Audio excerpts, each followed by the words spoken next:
Senhor presidente, eu gosto de relembrar o passado, principalmente quando o governo Alceu e a presidente era Dilma.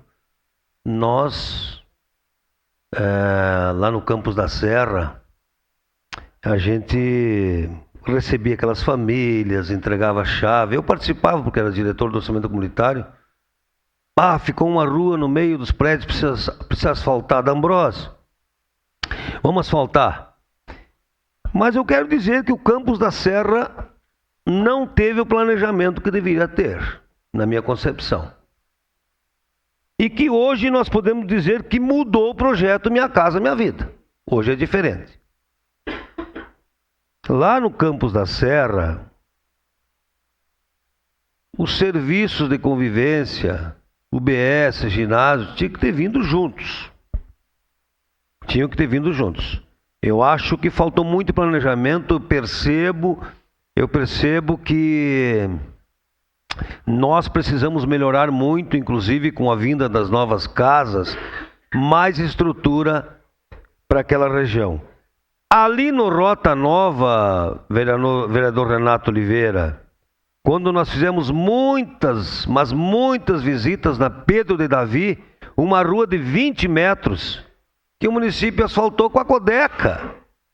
O município deu a estrutura, Rua Pedro de Davi.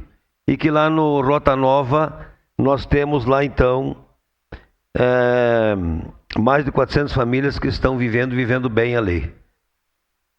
Eu quero nesse momento dizer da importância de um secretário político na administração.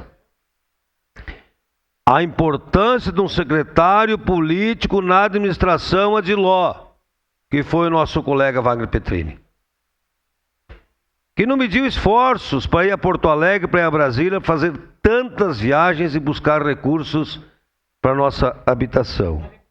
Então, que bom que nós temos hoje nessa casa essa, na verdade, doação para a União da área e também que depois tenhamos a infraestrutura. É uma região que já está bem avançada, com escolas, com praças, mas vejam que a mudança do Minha Casa Minha Vida, nobre colega Wagner Petrini, ela exige hoje que tenhamos mais áreas públicas. Então, que bom que mudou o projeto, que bom que foi avançado.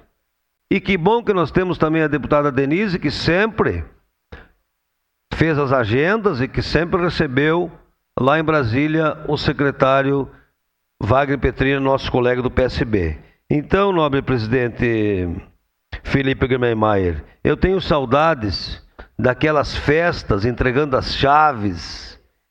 Eu tenho saudade, nobre colega Felipe, do Valão dos Bragas, onde através do governo federal foi retirado com o governo Sartori, com a universidade, visitando as famílias, conversando, integrando, né? Vocês vão para um lugar melhor, vocês vão ter uma vida mais digna. Eu tenho muita saudade desta convivência comunitária. E que agora nós estamos vendo as portas se abrirem de novo. Nós ficamos um período que não veio nada para a cidade. Mas a culpa é do município que não tinha projetos. Eu não sei. Mas como é que agora está voltando? Então eu tenho muita saudade quando o secretário do PCdoB é chamado para assumir uma secretaria, mostrando que nós, passou a eleição no outro dia, nós precisamos construir juntos. Coisa que não foi construída, infelizmente, com esse governo, que não quis construir com os partidos. E a gente precisa dizer. E ele, inclusive o prefeito Adiló, reconheceu muitas vezes isso. Inclusive numa vinda ano passado, quando eu era presidente dessa casa. Que pena que eu não construí com os partidos. Então, parabéns, Wagner Petrini, nosso secretário, que nos orgulhou muito de estar à frente de uma secretaria que praticamente nos últimos anos não inaugurou quase nada de unidade habitacional. Era isso, senhor presidente.